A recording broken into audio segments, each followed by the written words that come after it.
Hi guys, it's Kirsty. Today's video is about potential roadblocks to acceptance. So I want to talk about some of the things that might hold us back a little bit or cause us a bit of extra difficulty whilst we're working towards unconditional self-life and other acceptance. So while we're working on practicing accepting worst case scenarios in order to continue on our OCD recovery journeys. But before I go into that, I would like to ask, please do subscribe by clicking on the button below if you would like to stay up to date with new videos as they're released.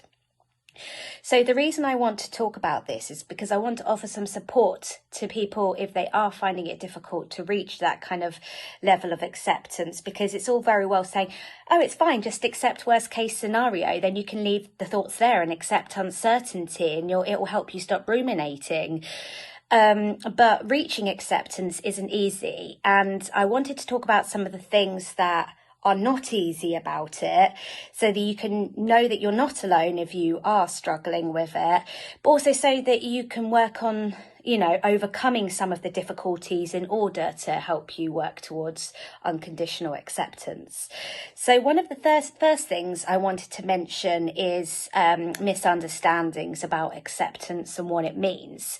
I won't go into too much detail about this because there are existing videos on this channel already about it. But one of the first misconceptions is that acceptance might mean agreement, and therefore we're afraid that if we practice accepting the worst case scenario, then we're saying it's true or that we want it. And as I explained in the other video, it's not the same. It's learning to put up less resistance to something, just in case, it's practicing accepting the uncertainty of the 1 in a million chance this scenario might be true. It doesn't mean that you're saying you want it, that it is true. It's saying it's a possibility, but I'm going to live my life as if it's, I'm going to live my life as if it is OCD and continue on what I'm doing. So firstly, there's that. So I think it's educating ourselves about what acceptance actually is and what it isn't. Another misconception about acceptance might be that it's, complacency, and we might have negative feelings about this because we might feel like we're having to, give up our goals and things because we're just we're accepting ourselves and our lives and our situations just as they are. So give up, aspirations of improving things or, going forward. And again, that's simply not the case.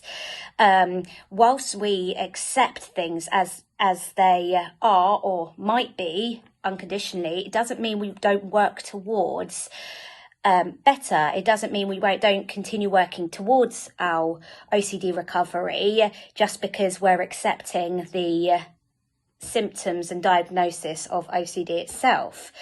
And just because we're practicing accepting ourselves as being unemployed because we've been made redundant, it doesn't mean we don't continue to aim to get a new job. So I hope those are some examples. And then another thing is some people who are maybe suffering with themes to do with morality or harm or something like that. They might be afraid that to accept, if I practice acceptance, that means I might do it.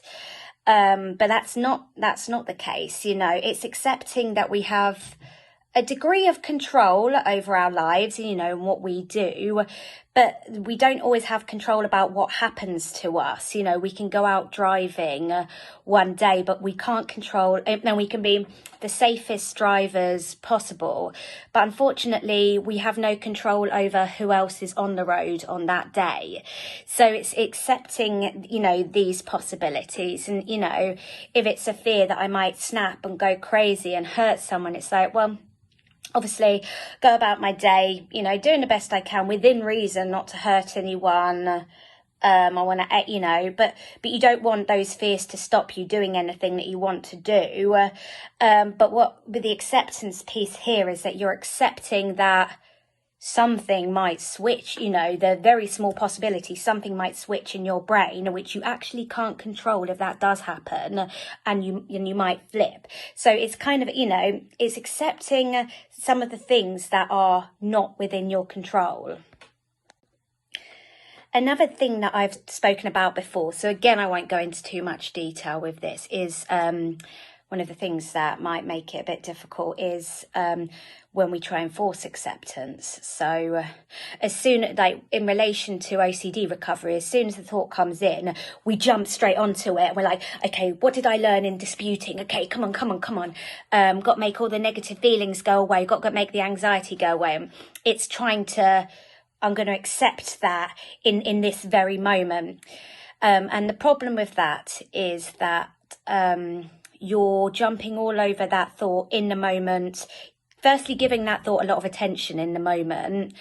And secondly, what you're doing is you're telling your brain, I am so desperate to not feel the way I feel and to not have these thoughts and to not have these symptoms, that I'm going to force myself to accept something that I'm not comfortable with at the moment. And acceptance comes over time. Just because you learn about acceptance, you see potential in it, you start to understand how it works, and you can see that, people have improved their symptoms by practicing acceptance, because it helps them to be able to leave thoughts there and accept uncertainty more. They're able to reduce their mental ruminations a little bit because they've started practicing, accepting these possibilities. You get then, oh yeah, I see it, I believe it, now let's just get going. And unfortunately, it does take time, it takes practice, and this isn't time of jumping on every thought that you have, disputing it there and then. It takes lots of time living as if you do accept it, so you can already practice behaviours of unconditional acceptance anyway, because that's essentially limiting, or stopping physical compulsions. So avoidance, if you're hiding anything in the house, if you're avoiding people, you stop doing that, because and that will be showing your brain that you're unconditionally accepting. And then the sort of cognitive part is the sitting down once or twice a day, not for too long, maybe 20 minutes at a time, working through the irrational beliefs and disputing, which we've spoken about in other videos. This is where you've got your worst case scenario, your irrational beliefs about it that fuel the fear and anguish surrounding it. And you start to look at the benefits of, if I change my irrational belief to something more rational about it, i.e., it would be really unpleasant, it would be a terrible shame, but there are things that I can do to still live with it, or it would be very difficult, but I could certainly stand it. So you come up with your new rational belief, and then you start giving, listing out the benefits of believing this rational belief and living by it. And, you can start giving evidence to support that new rational belief, why that's true, why you can stand it if it's worst case scenario.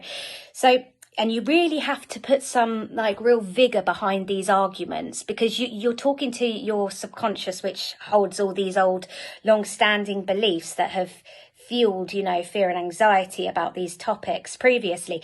You've really got to convince your brain to get on board, essentially, with these new ideas. And that takes time. So that's something that I do want to stress, because if you think that you can jump on every thought and say, I accept it because, I believe in this acceptance thing straight away, it doesn't mean that your brain is going to cooperate with you, unfortunately. It doesn't work like that. It takes time. You will get there, but it takes time and practice. Another misconception about it perhaps is the misunderstanding that it can take away all of the negative feelings. And I won't go into too much detail about this because there's a separate video on this, but because we learn about acceptance and that it brings down, feelings of depression, anxiety, we might think that if we practice acceptance, we can expect to feel completely neutral about it, or completely comfortable, or straight away when the thoughts come in. And it might reach a point where you can be neutral about the thoughts because you have enough insight into all of it and you've been practicing for long periods of time. But there will be periods of time where you do feel negative emotions. The anxiety might come down, like the sort of feelings of depression will come down and you're living your life, but it doesn't mean you won't feel sad. And, you might feel grumpy and you might feel all these other things when it comes in. And it's showing yourself, again, you can stand these feelings. You're accepting worst case scenario. Worst case scenario makes you feel disappointed, sad, down, doesn't make you feel anxious anymore, which is good because it doesn't sound the alarms. But those other emotions are normal emotions that humans feel. We're always going to feel them. And that leads on to the kind of next bit, which I think is something that maybe a lot of people struggle with acceptance in OCD recovery, but in real life as well, acceptance of certain situations and life events.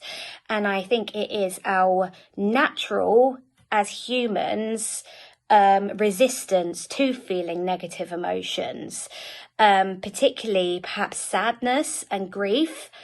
There's different stages of grief, say like when somebody passes away. And I believe it's something along the lines, it's a denial, bartering or something, anger, anyway, before you reach acceptance. And I personally think that when we're working towards our OCD recovery, the worst case scenario is less than the life that we want. And this is what we're working towards accepting. So worst case scenario is, if you harm someone, that is less than the life that you want. That's not the life that you want. I think in order to accept these, it's kind of being willing to allow sadness that these things could happen and that there's only so much control we have. Unfortunately, we can't control if our loved ones get ill, or what happens to the economy, and if we lose, our amazing job that we might have. In these real life situations, and to keep saying, oh, it would be so much better if this wasn't the case. Oh, but life would be that, to keep going over that. Of course, life would be better if that wasn't the case, but that is the case. That is the hand you've been dealt in that situation. There comes a point when it's like, you give up that resistance. It would be better if it wasn't like this. It'd be better if this. And you feel, and you just let it kind of wash over you. And what's underneath a lot of it, sometimes in my experience, is sadness, because it's not the life that, you wanted if somebody passes away, or, if the thing that you were previously terrified would happen in terms of your OCD theme. There's certain things associated with that theme that you feel that you're going to lose or not going to get. And losing and not getting them things make you feel sad. And it might be sadness that you're trying to avoid feeling. So I think it's important to touch on that, because sadness is a difficult emotion to feel, and it's really easy to run away from it. And many people do. I mean, most of us would. Like if somebody passes away, there is a part of you that wants, you still got to go to work and things like that. And you can't, and, there needs to be certain times in your day where you can function, I suppose. So you're always going to be denying it at certain points anyway. But it's kind of, I think a fear sometimes of feeling these other negative emotions makes us not want to accept. So I don't want to accept my relationship might end because that makes me feel really sad and concerned. But actually sadness and concern are normal, standard emotions that human beings are designed to feel. And it's the avoidance of these emotions that causes us to perform, compulsions, maybe unhelpful behaviours and addiction and things like this. And so this is where, I think it's one of the potential roadblocks to people reaching acceptance is that fear of those emotions. And what I want to offer here is maybe some advice on disputing the fact that you can stand those emotions. You can stand those emotions. In relation to your theme, you know, whilst you're practicing accepting worst case scenario, argue that you can stand that sadness. You can stand those feelings of disappointment, that situation. And I'm sure you could draw up examples from your past where something might have happened that you didn't have control over. You know, somebody might have passed away, or somebody may have had an accident. You got through those feelings and you can get through those feelings again. So it's really putting behind a strong argument to say it would be horrible and it would hurt, but I can stand feeling sad and those associated emotions if my theme is true. You know, practically, these are things that I might do. You know, this might be the life I build. It's not the ideal life. While doing that, I'll feel sad. You know, I might feel sad and I might feel disappointed and frustrated. And I can stand that because I have done previously, not about this same subject, but there will have been points in your life, even on smaller scales, where you felt, you know, disappointment at various things.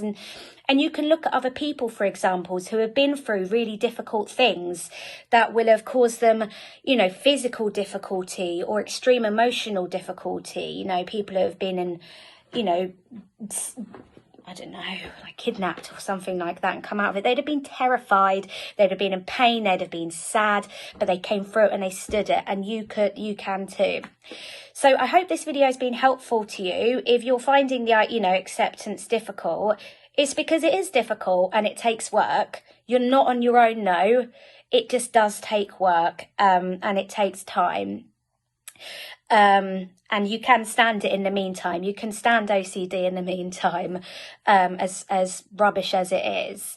But thank you very much for watching this video, and I hope it has been helpful. Take care, everyone. Bye.